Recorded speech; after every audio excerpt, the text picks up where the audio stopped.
পেশাগত দায়িত্ব পালনকালে আবারও হামলা শিকার হয়েছেন গণমাধ্যম কর্মীরা। দুপুরে হাইকোর্ট প্রাঙ্গণে শেখ হাসিনাকে হত্যা চেষ্টার একটি পুরনো মামলার রায় ঘোষণার পর এই ঘটনা ঘটে।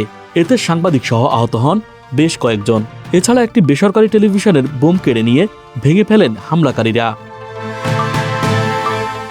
ঘটনার বিষয়ে আহত সাংবাদিকরা জানান, মামলার রায় ঘোষণার পর হাইকোর্টের এনেক্স ভবনের সামনে আসামি পক্ষের আইনজীবীদের ব্রিফিংয়ের জন্য অপেক্ষা করছিলেন বিভিন্ন গণমাধ্যম কর্মীরা। এই সময় হঠাৎ করেই বিএনপি চেয়ারপারসন উপদেষ্টা হাবিবুর রহমান হাবিবের উপস্থিতিতে হট্টগোল শুরু করেন বিএনপির শতাধিক নেতাকর্মী। প্রতিবাদ জানালে এক পর্যায়ে উপস্থিত সাংবাদিকদের উপর চড়াও হয়ে অতর্কিত হামলা চালায়। হামলায় গুরুতর আহত এটিএন নিউজের সিনিয়র রিপোর্টার জাবেদ আক্তারকে ইসলামী ব্যাংক হাসপাতালে ভর্তি করেন সহকর্মীরা।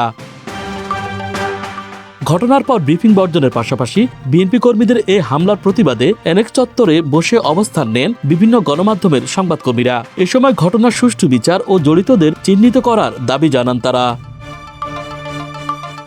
পরে এনেক্স চত্বরে এসে দলীয় কর্মীদের এ হামলাকে অনাকাঙ্ক্ষিত উল্লেখ করে তাৎক্ষণিক দুঃখ প্রকাশ করেন বিএনপির আইন বিষয়ক সম্পাদক ব্যারিস্টার কায়সার কামাল।